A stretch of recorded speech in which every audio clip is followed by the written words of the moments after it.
तो हम dipole moment के कुछ एग्जांपल्स करते हैं।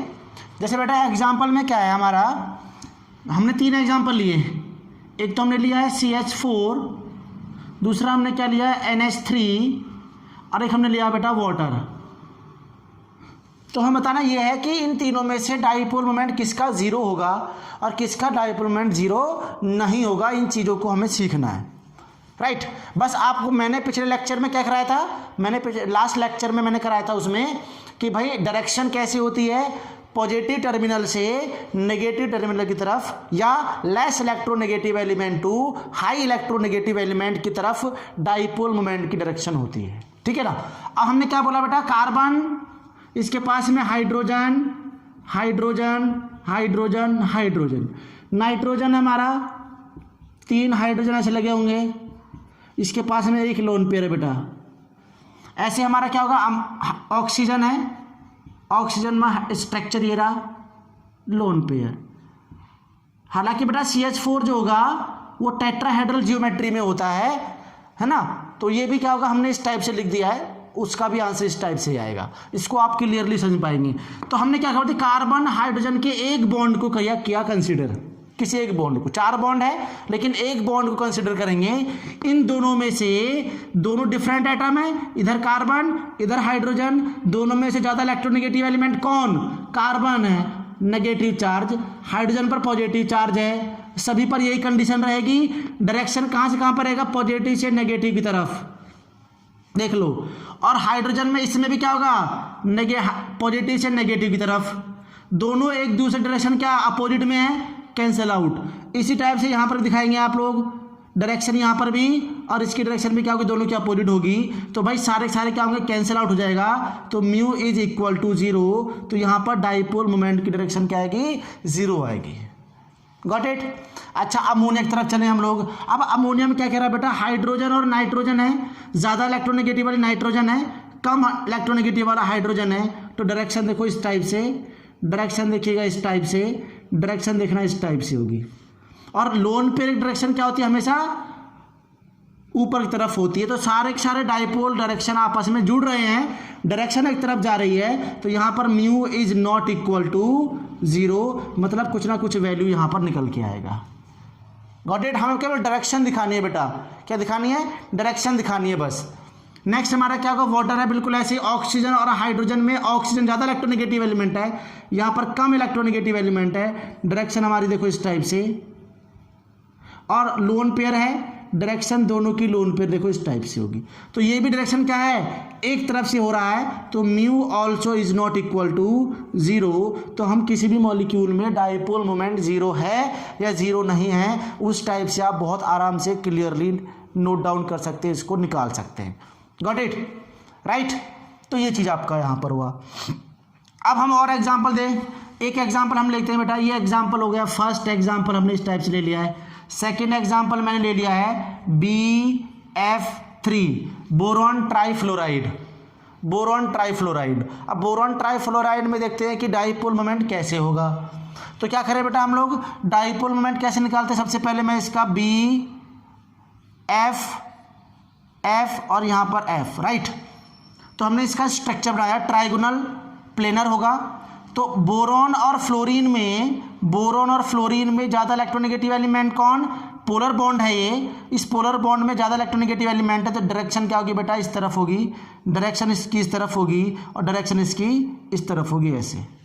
लेकिन दिक्कत यहाँ पर ये हो गई कि इसमें अब क्या करें, डायरेक्शन क्या होगी, देखो ये दोनों और ये सब के सब एक दूसरे के अपोजिट में, लेकिन एक थीटा एंगल से भी क्या हो रहा है बेटा, ये या तो क्या काम करेंगे, इन दोनों का रिजल्टेंट निकाल देंगे इसके बीच में, या इन दोनों के बीच का निकाल देंगे रिजल्टेंट इसके बीच में, या इन दोनों का बना देंगे रिजल्टेंट इसके बीच में। कोई भी 2 कंडीशन ऐसे चूज कर लेंगे। तो मैंने ये वाली दोनों कंडीशन चूज कर लिया है। इन दोनों का रिजल्टेंट क्या आएगा बेटा, इसके बीच में रिजल्टेंट आएगा ऐसे, ये रिजल्टेंट है, ये म्यू रिजल्टेंट है। और ये म्यू रिजल्टेंट क्या होगा बेटा, इस दोनों के अपोजिट में आ गया, ध्यान देना।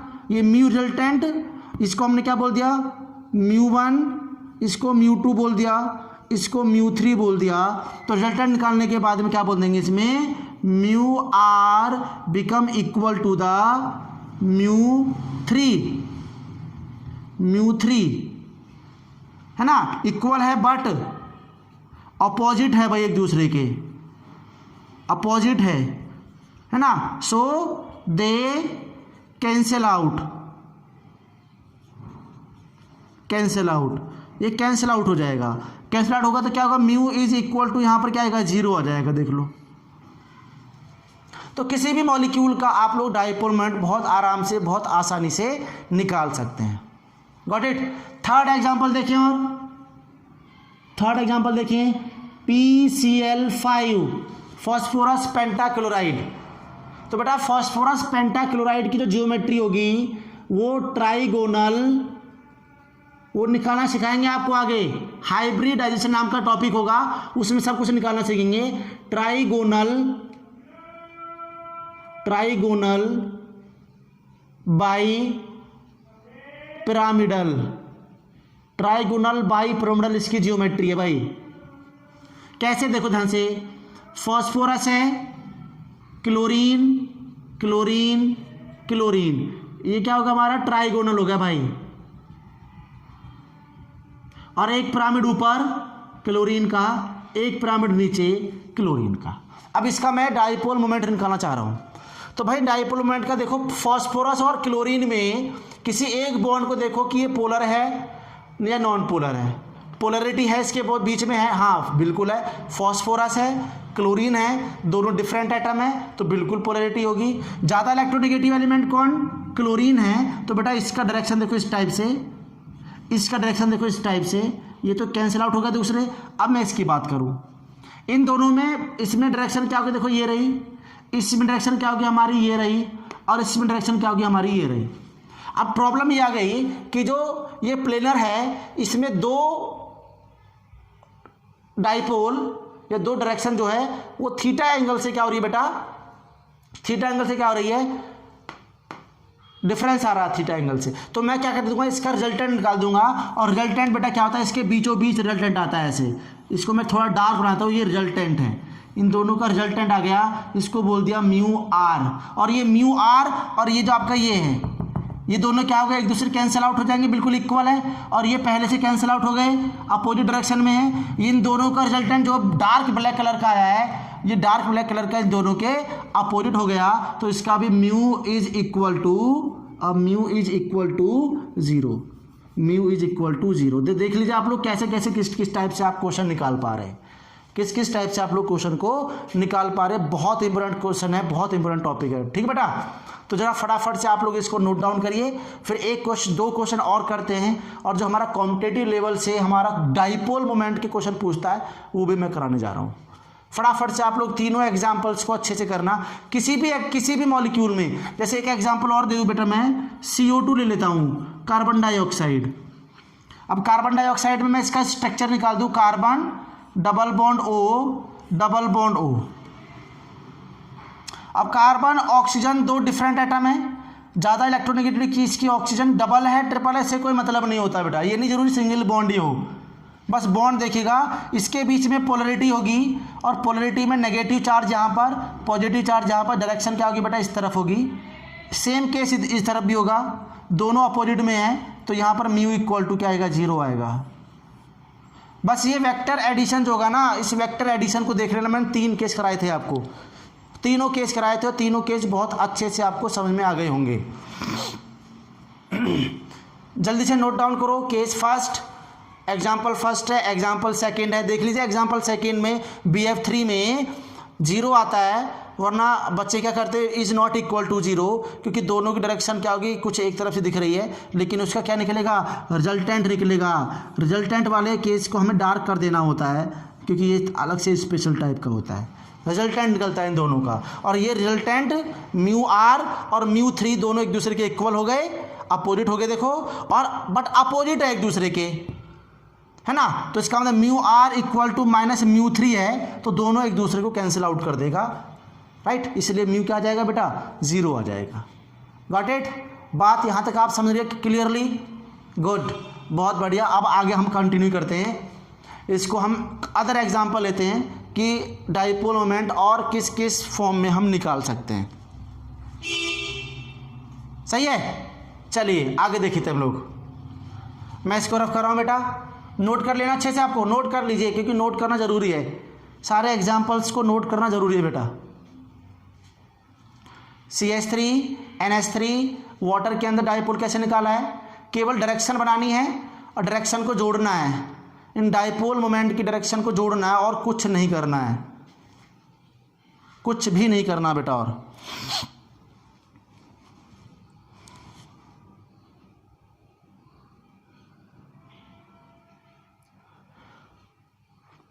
इसके बाद में हमने निकाला है BF3 boron trifluoride,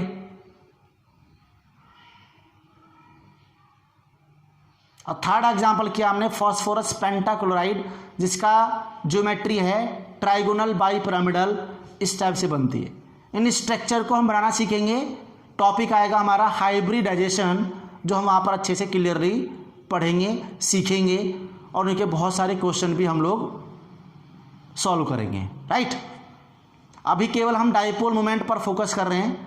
dipole moment को बहुत अच्छे से क्लियरली हमें नोट डाउन करना है, सीखना है, मतलब कहने का ये है, इसको अच्छे से हम लोगों को सीखना है। तो आई होप आपको कोई भी क्वेश्चन दिया हो तो आप उसके स्ट्रक्चर को बनाकर, बॉन्ड की पोलरिटी देखकर, डाइपोल मोमेंट की डायरेक्शन देखकर उसमें देख लेंगे कौन सा कैंसिल आउट हो रहा है, कौन सा कैंसिल आउट नहीं हो रहा है। अगर जुड़ रहे हैं तो हमेशा म्यू जीरो नहीं आता है, कुछ ना कुछ वैल्यू रहेगा, और कुछ ना कुछ वैल्यू क्या रहेगा वो हमें केमिस्ट्री में नहीं निकालना होता है, वो फिजिक्स में निकालना होता है, इसलिए आप कंफ्यूज मत होना, राइट। तो किसी भी मॉलिक्यूल का हम म्यू एग्जैक्टली नहीं निकाल सकते, केवल बता सकते हैं कि इसमें जीरो होगा या जीरो नहीं होगा बस, क्योंकि ना तो इसमें चार्ज का वैल्यू दिया है, ना दोनों बॉन्ड के बीच का डिस्टेंस दिया हुआ है। जब तक ये चीज़ नहीं दिया होगा तब तक आप उस डाइपोल मोमेंट को एग्जैक्टली कैलकुलेट नहीं कर सकते हैं। हाँ, अगर दिया होगा तो आप लोग फॉर्मूले से कैलकुलेट कर सकते हैं, मैंने फॉर्मूला आपको बताया हुआ है। हो गया, चलिए अब हम नेक्स्ट देखते हैं बेटा। कुछ एरोमेटिक कंपाउंड में डाइपोल मोमेंट को हम निकालना सीख रहे हैं, कैसे कैसे निकालना है। ये हमारा कॉम्पिटिटिव लेवल के लिए, ये हमारा जेई मेंस में भी क्वेश्चन पूछा, बहुत इंपॉर्टेंट क्वेश्चन है। डाइपोल मोमेंट के ऊपर हमारे कॉम्पिटिटिव लेवल में क्वेश्चन किस टाइप से पूछता है, एक बार वो भी आइडिया होना चाहिए।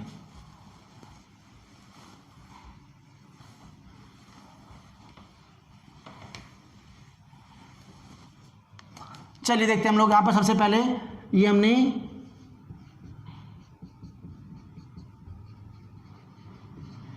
जेई मेंस में क्वेश्चन पूछा। जेई मेंस में क्या पूछा बेटा, हमें अरेंज करना है, क्या करना है, अरेंज द मॉलिक्यूल। क्वेश्चन है अरेंज द मॉलिक्यूल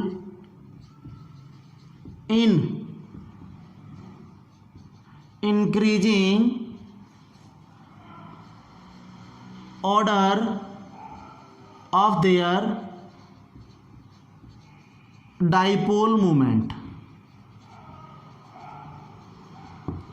हमें डाइपोल मोमेंट में अरेंज करना मॉलिक्यूल को। कौन कौन से मॉलिक्यूल में लिख देता हूँ। मैंने मॉलिक्यूल लिखा बेटा, बेंजीन है, Cl, इसको बोलते हैं ऑर्थो डाइक्लोरोबेंजीन। लिख देता हूँ मैं, ऑर्थो डाइक्लोरोबेंजीन। दूसरा मॉलिक्यूल हमारा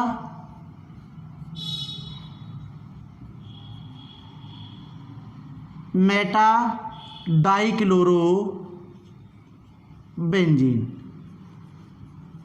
तीसरा हमारा बेटा क्या है, एक Cl ऊपर एक Cl नीचे से बोलते हैं पैरा डाइक्लोरोबेंजीन। तो इनमें हमें क्या करना, अरेंज करना है डाइपोल मोमेंट को। ये फर्स्ट है, ये हमारा क्या बेटा फर्स्ट है, ये हमारा सेकेंड है, ये हमारा थर्ड है। अब इसको अरेंज करना है, तो इसको अरेंज करने के लिए आपको थोड़ी सी तरीका बताता हूँ। डाइपोल मोमेंट बेटा क्या होता है, dipole moment inversely proportional to 1 upon bond angle. Bond angle के इनवर्सली प्रोपोर्शनल होता है। मतलब अगर मैं देखूं कि यहाँ पर 2 क्लोरीन लगे हुए हैं और इन 2 क्लोरीन को देखो यहाँ पर इसको और इसको मिलाया तो इसके बीच का एंगल लगभग 60 डिग्री का आ रहा है, लगभग। इसको मैंने आगे कंटिन्यू कर दिया, इसके Cl को मैंने कंटिन्यू, तो इसके बीच का बॉन्ड लगभग कितना आ रहा है बेटा 120 का बॉन्ड आ रहा है। और यहाँ पर मैंने दोनों को ऐसे मिला दिया है, इसके बीच का एंगल लगभग कितना आ रहा है बेटा 180 डिग्री का एंगल आ रहा है। तो जब भी कोई इस टाइप का मॉलिक्यूलर एरोमेटिक कंपाउंड में दिया हो तो जिसका बॉन्ड एंगल सबसे कम होगा, बॉन्ड एंगल कम होगा तो डायपोल मोमेंट क्या हो जाएगा बेटा मैक्सिमम हो जाएगा, और जिसका बॉन्ड एंगल सबसे ज़्यादा आएगा उसके अंदर डायपोल मोमेंट का वैल्यू सबसे मिनिमम हो जाएगा, सबसे कम हो जाएगा। तो मैं इसको अरेंज कर सकता हूँ इस फॉर्मूले के बेस पर। इस फॉर्मूले को आप याद रखना है, बहुत ही शानदार तरीका बेटा ये। Dipole moment is equal to या is inversely proportional to the bond angle, right. उसके बीच में दो एटम जो लगे हुए हैं है ना, उसके बीच का जो बॉन्ड एंगल है वो कितना है, तो मैं अरेंज कर सकता हूँ। सबसे ज़्यादा बॉन्ड एंगल किसका होगा, सबसे कम बॉन्ड एंगल है 60 इन तीनों में से, तो डायपोल मोमेंट क्या होगा ज़्यादा हो गया, तो first is greater than second is greater than third, simple. और ऑप्शन में जो ऑप्शन आपको ये दिख जाए वही हमारा क्या होगा, करेक्ट अरेंजमेंट होगा। यही हमारा increasing order of their dipole moment है। समझे बात को बेटा। कोई भी एरोमेटिक कंपाउंड अगर इस टाइप से दिया है तो आपको क्या करना है, डायपोल मोमेंट इनवर्सली प्रोपोर्शनल है 1 बॉन्ड एंगल के। डायपोल मोमेंट इनवर्सली प्रोपोर्शनल है 1 बॉन्ड एंगल के। समझ रहे बात को, बॉन्ड एंगल के इनवर्सली प्रोपोर्शनल है, ये बात आप क्लियरली समझ चुके हैं भाई, ठीक है ना, बिल्कुल क्लियरली समझ चुके हैं। चलिएगा अब नेक्स्ट हम आगे करें। अब नेक्स्ट हम देखें अदर एग्जाम्पल। अदर क्वेश्चन में क्या कर रहा है बेटा, अदर क्वेश्चन में क्या कर रहा है, कंपेयर करना बहुत इंपॉर्टेंट है। ये तो हमारे एनसीईआरटी में क्वेश्चन दे रखा है, compare the dipole moment in cis butene and trans butene. तो ये दो मॉलिक्यूल है बेटा, बहुत शानदार क्वेश्चन, बहुत ही शानदार, रियली में बहुत शानदार क्वेश्चन है बेटा। सिस ब्यूट टूइन और ट्रांस ब्यूट टूइन में कंपेयर करना है डाइपोल मोमेंट को, इसको बहुत तरीके से सीखना है हमें, राइट। तो हमें कुछ जानना है कि सिस क्या होता है, ट्रांस क्या होता है, क्योंकि हमने इसके बारे में कभी कुछ सुना ही नहीं है, राइट। तो ब्यूटीन, ये तो ब्यूट टूइन तो समझा, लेकिन सिस और ट्रांस कंडीशन क्या है ये चीज़ हमें सीखना नहीं है। तो सुनिए ध्यान से बेटा, यहाँ पर ये क्वेश्चन बहुत ही इंपॉर्टेंट है, very very very important, very very very important, इसको आप ध्यान से सुनना है। ये हालांकि दोनों क्वेश्चन इंपॉर्टेंट है, ये क्वेश्चन तो हमारे स्कूल लेवल के लिए एनसीईआरटी में क्वेश्चन दे रखा है। सिस ब्यूट टूइन और ट्रांस ब्यूट टूइन के अंदर डाइपोल मोमेंट किसका ज़्यादा होगा, किसका कम होगा, बहुत ही कन्फ्यूजिंग क्वेश्चन है, बहुत ही कन्फ्यूजिंग क्वेश्चन है बेटा। सबसे पहले सिस और ट्रांस के मतलब जानता हूँ मैं बेटा। सिस का मतलब ये होता है और ट्रांस मतलब जान लेते हैं पहले। सिस और ट्रांस का मतलब क्या होता है, हालांकि आप ऑर्गेनिक केमिस्ट्री में पढ़ेंगे आप लोग, लेकिन फिर भी क्वेश्चन में आया है तो इनका मतलब हमें पता होना चाहिए, इनका हमें मतलब पता होना चाहिए कि सिस का मतलब क्या होता है और ट्रांस का मतलब क्या होता है, राइट। सिस का मतलब क्या होता है बेटा, ध्यान दीजिएगा, किसी भी डबल बॉन्ड, जो कार्बन डबल बॉन्ड कार्बन होता है, तो डबल बॉन्ड के दोनों कार्बन पर सेम साइड में अगर सेम ग्रुप लगा हुआ है, ध्यान दीजिएगा मैं क्या कह रहा हूँ बेटा, डबल बॉन्ड के दोनों कार्बन पर सेम ग्रुप सेम साइड में लगा हुआ है, सेम ग्रुप, तो क्या होगा, in alkene when same group occur in same side, same group same side में अटैच होगा, तो उसको क्या बोलेंगे बेटा, सिस बोला जाता है, जैसे कंडीशन हमने यहां पर लिखा है। तो सिस ब्यूट टूइन, तो देखो कार्बन डबल बॉन्ड कार्बन, इधर क्या लिख दिया मैंने CH3, नीचे H लिख दिया, ऊपर भी मैंने CH3 लिख दिया, नीचे H लिख दिया। तो एक कार्बन, दो कार्बन, तीन कार्बन, चार कार्बन के लिए ब्यूट लिखते हैं। डबल बॉन्ड लिखा दूसरे कार्बन पर तो ब्यूट टूइन, लेकिन CH3 और CH3 ग्रुप जो है बेटा वो सेम साइड लगा हुआ है, तो इसलिए बोल दिया इसका सिस ब्यूट टूइन, हमने इसको बोल दिया। गॉट इट, दिखाई दे रहा है यहाँ तक, हाँ जी दिखाई दे रहा है आपको, बिल्कुल क्लियरली दिखाई दे रहा है। तो हमने सिस का मतलब ये हो गया कि सिस का मतलब ये क्या होगा कि ग्रुप अगर एल्कीन के डबल बॉन्ड पर सेम साइड लगा हुआ है तो उसको सिस बोला जाता है। ब्यूटोइन का मतलब वही फॉर्मूला जो हम जनरल लिखते हैं। ट्रांस का मतलब क्या है, इसका अपोजिट में होगा। ट्रांस का मतलब क्या बेटा, कार्बन डबल बॉन्ड कार्बन पर अगर ए लगा हुआ है और ए लगा हुआ है, सेम ग्रुप अपोजिट साइड में लगे हैं, सेम ग्रुप अपोजिट साइड में लगे हुए हैं तो उसको क्या बोलते हैं बेटा, ट्रांस बोलते हैं। सेम ग्रुप अपोजिट साइड में लग रहे, देख लो यहाँ पर सेम ग्रुप सेम साइड में लग रहे थे, सिस हो गया। सेम ग्रुप अपोजिट साइड में लगा तो क्या लिख दूंगा मैं यहाँ पर, in alkene when different group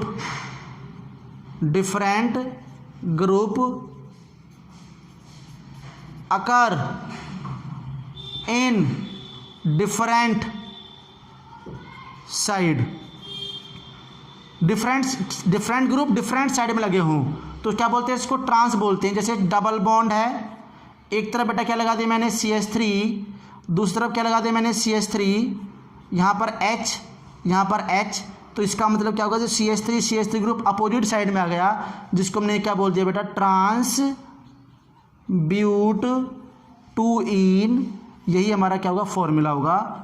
इस टाइप से हम लोग फॉर्म कर सकते हैं, देख लीजिए आप लोग, राइट। अभी मैंने केवल सिस और ट्रांस का मतलब समझाया, अभी मैं डायपोल मोमेंट को यहाँ पर समझाने जा रहा हूँ। पहले इसको फटाफट से नोट डाउन कर लीजिए, उस क्वेश्चन को भी नोट डाउन करो और इसको भी नोट डाउन करिए, फिर मैं इस क्वेश्चन को वहाँ रफ करके कंप्लीट करूँगा। Got it?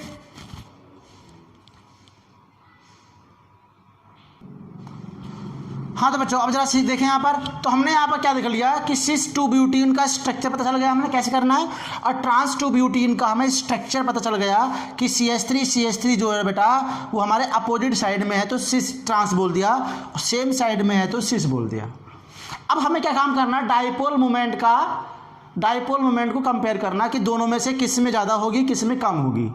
तो उससे पहले एक चीज़ और सीखना बेटा, हमने क्या करते हैं कि कार्बन के पास में बेटा क्या होगा, 4 बॉन्ड है मान लिया, क्या बोले मैं यहाँ पर, कार्बन के ऐसे लिखिए आप लोग, अगर सिग्मा बॉन्ड मतलब 4 सिग्मा बॉन्ड है किसी के पास में, तो बेटा उसका जो हाइब्रिडाइजेशन होगा वो होगा sp3। अभी के लिए जान लो थोड़ा सा, इस क्वेश्चन के लिए जानना केवल यहाँ पर कि किसी के पास में अगर 4 सिग्मा बॉन्ड होते हैं तो उसका जो हाइब्रिडाइजेशन होता है बेटा वो sp3 होता है। s का जो ऑर्बिटल आप जानते हैं कि ऑर्बिटल जो होते हैं बच्चों वो हमारे s, p, d और f होते हैं। तो जब ये ऑर्बिटल आपस में मिक्स हो जाते हैं तो क्या बना देते हैं बेटा, हाइब्रिडाइजेशन हम बनाते हैं यहाँ पर, ये ध्यान देना। 4 सिग्मा बॉन्ड है तो क्या बनता है बेटा, sp3 बनता है, और sp3 का मतलब है हमारा हाइब्रिडाइजेशन, क्या है ये वाला, अगर 4 सिग्मा बॉन्ड है। अच्छा जी, अगर 3 सिग्मा बॉन्ड है तो हमारा क्या आता है, sp2 आता है, और अगर 2 सिग्मा बॉन्ड है तो अगर sp आता केवल, ठीक है ना। चलिए अब जरा सुनिए ध्यान से, मैं बात क्या बताने जा रहा हूं भाई, sp3 में टोटल नंबर कितने हैं, p का 3 है, s का 1 है, तो टोटल कितना आ गया आपका, मैं यहां पर s का परसेंटेज निकाल दूंगा। ध्यान देना मैं क्या कह रहा हूं बेटा, क्या निकाल रहा हूं, इसमें sp3, sp2 और sp में s का परसेंटेज निकाल रहा हूं। तो टोटल में से p के 3, s का 1, तो परसेंटेज मैंने 4 निकाला, किसका निकाल रहा हूं, s का, तो s केवल अकेला है, 100 निकाल दिया तो बेटा कितना आ जाएगा, 25% आएगा s परसेंटेज sp3 में, ठीक है। अच्छा जी, sp2 में s का परसेंटेज निकाला तो s का परसेंटेज में कितना, 3 में से s 1 है तो 1 कर दिया, 100 से मल्टीप्लाई किया तो 33.3% आ गया s का करेक्टर sp2 में। लास्ट में sp है, s और p कितने, केवल 2 ही तो भाई, s का परसेंटेज निकाल रहे हैं, 100 कर दिया तो 50% हमारा आ गया s का करेक्टर sp3, sp2 और sp के अंदर। बात मेरी ध्यान समझना बेटा, बहुत इंपॉर्टेंट क्वेश्चन है, इसमें कई सारे क्वेश्चन को इन्वॉल्व किया गया है, राइट। अभी मैंने sp3, sp2, sp हमें निकालना नहीं सिखाया मैंने आपको, वो अगला टॉपिक है, लेकिन आपको निकालना है। अभी के लिए जान लीजिए 4 सिग्मा बॉन्ड जिसमें है उसके लिए sp3 लिखेंगे, 3 और 1 4, 3 सिग्मा है तो 2 p का 1 s का sp2 आ गया, 2 सिग्मा है तो sp, उसमें परसेंटेज हमारा, और एक फॉर्मूला है S percentage directly proportional to electronegativity.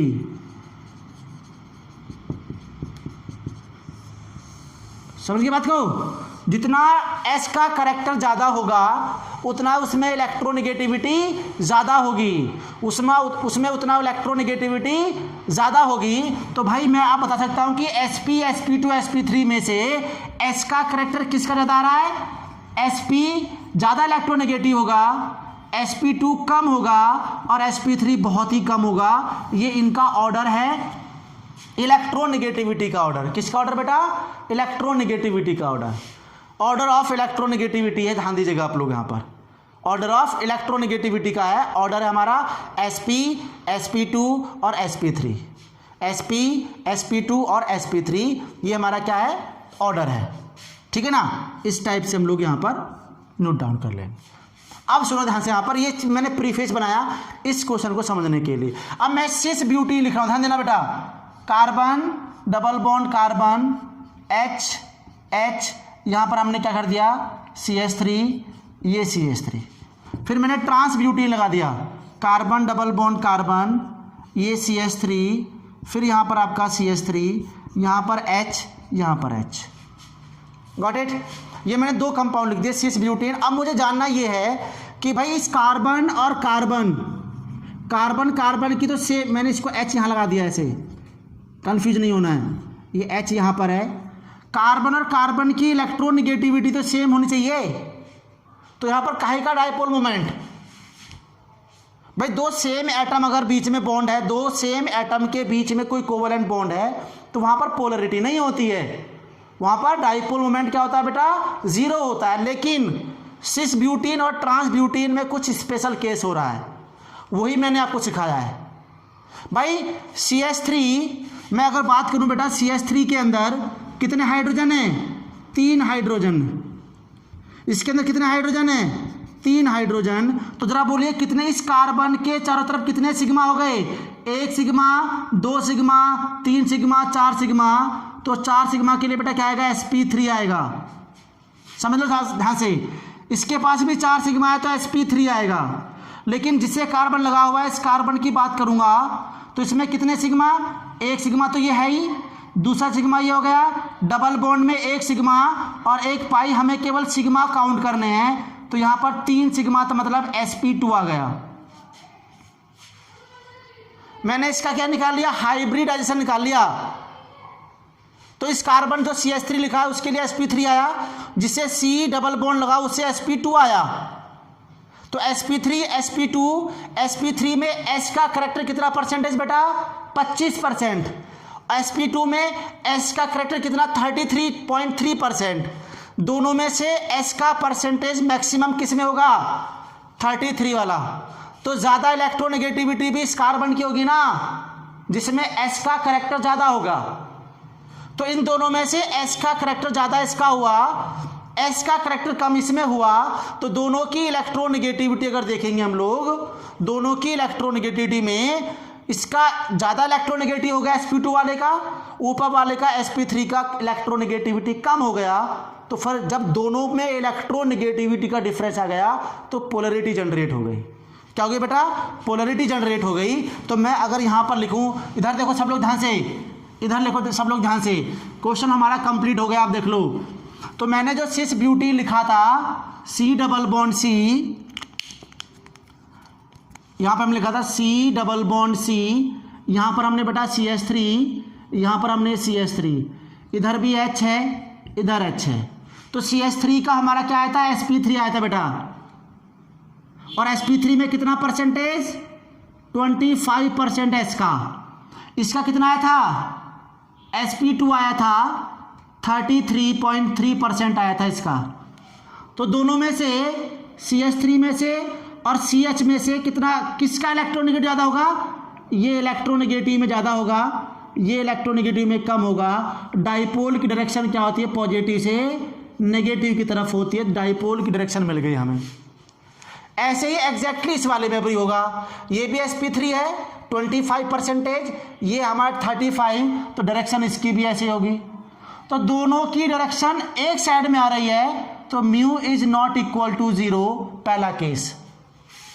Trans वाला देखते हैं। C triple bond C double bond, ये आपका CH3, इधर आपका CH3 H और H।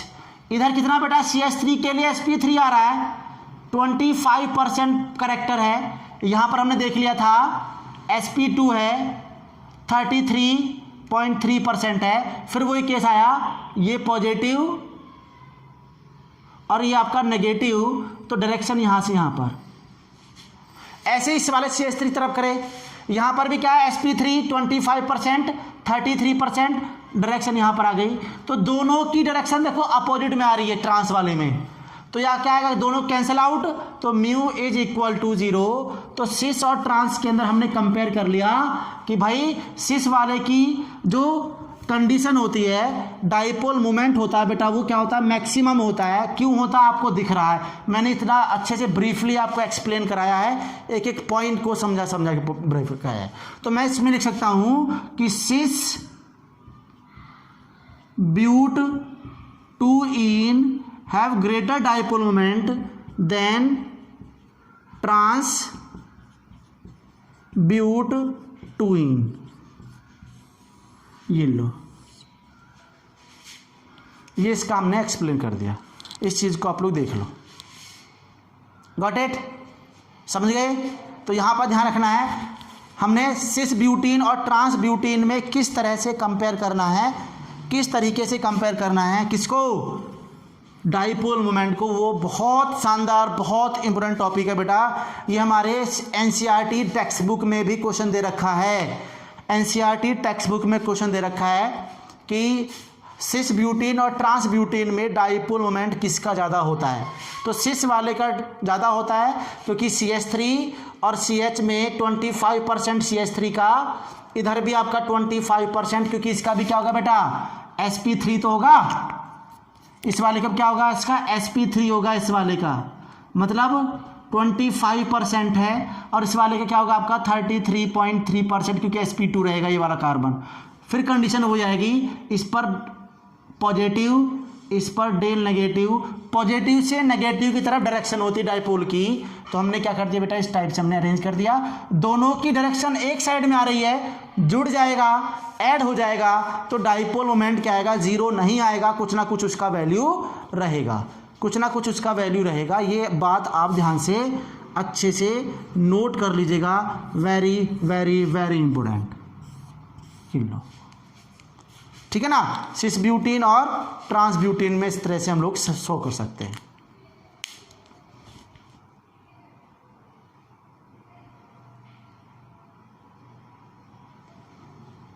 फटाफट से नोट करिएगा।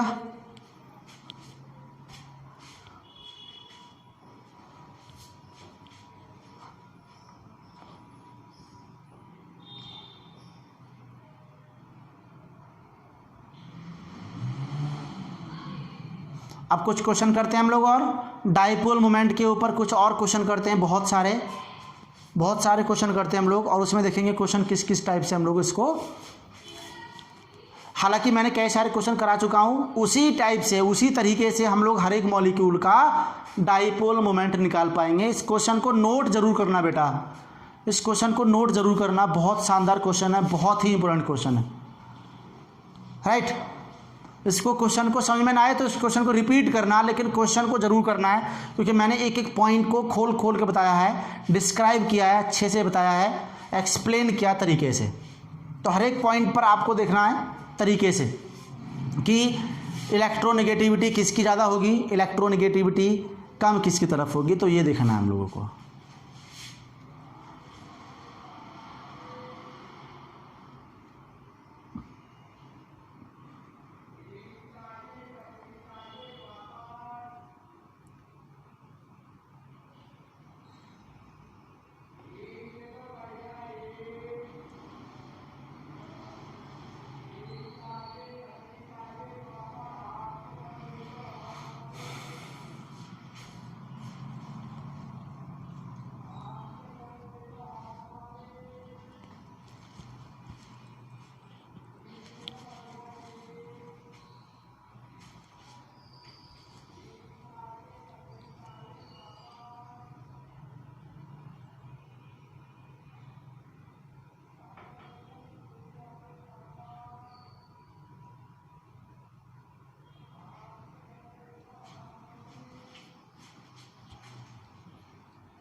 हो गया भाई?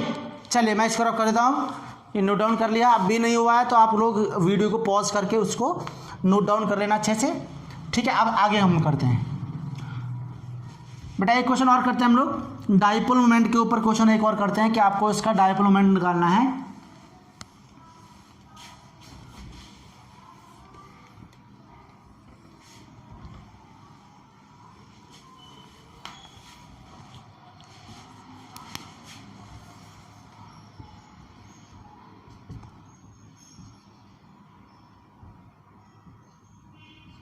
Find the molecule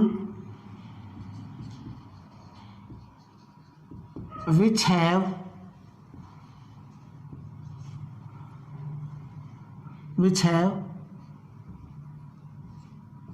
zero dipole moment or non-zero dipole moment.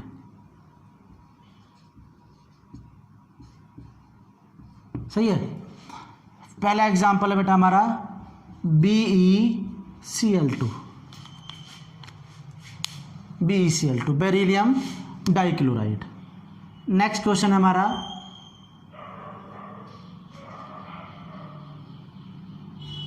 SiCl4। Third question हमारा है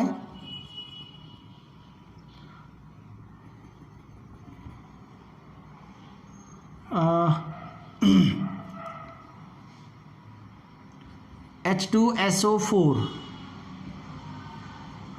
फोर्थ क्वेश्चन हमारा डाइपोल मोमेंट का है HNO3। फिफ्थ क्वेश्चन है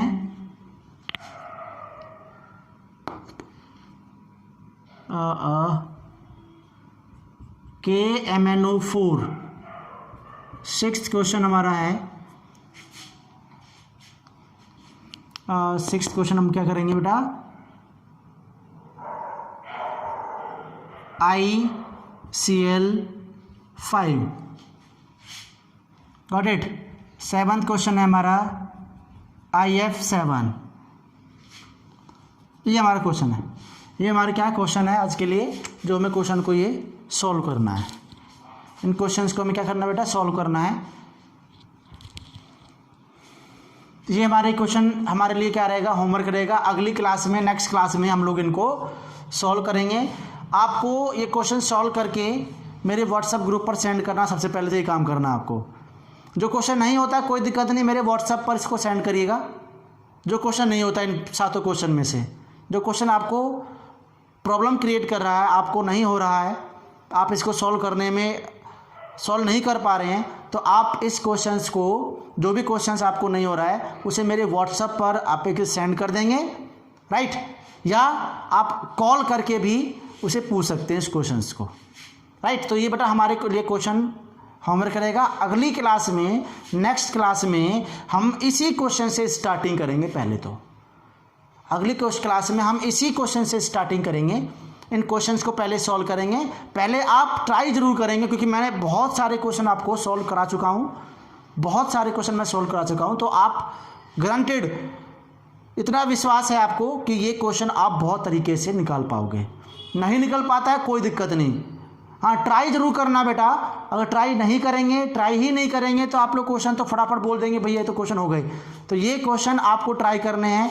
क्वेश्चन का आंसर आपको मेरे व्हाट्सएप, पर्सनल व्हाट्सएप पर सेंड करना है, इसके सॉल्यूशंस, राइट। तो चलिए आज की क्लास के लिए बेटा इतना रखते हैं।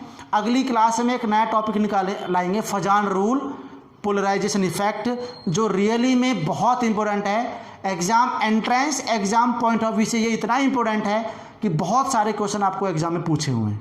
हालांकि स्कूल लेवल से भी क्वेश्चन पूछता है फजान रूल, या इसको पोलराइजेशन इफेक्ट भी बोलते हैं। इनको हम अगली क्लास में सीखेंगे, नेक्स्ट क्लास में इसको हमने कंटिन्यू करना है। ठीक बच्चों, चलिए तो आज के लिए इतना करेंगे। अगली क्लास में नए टॉपिक के साथ में, नए जोश के साथ में, नई एनर्जी के साथ में मिलते हैं। तब तक कि आप बहुत अच्छे से मेहनत करते रहिए, हार्डवर्क करते रहिए। इन सभी टॉपिक को आप रिवाइज करते रहिए और अच्छे से लर्न भी करना है।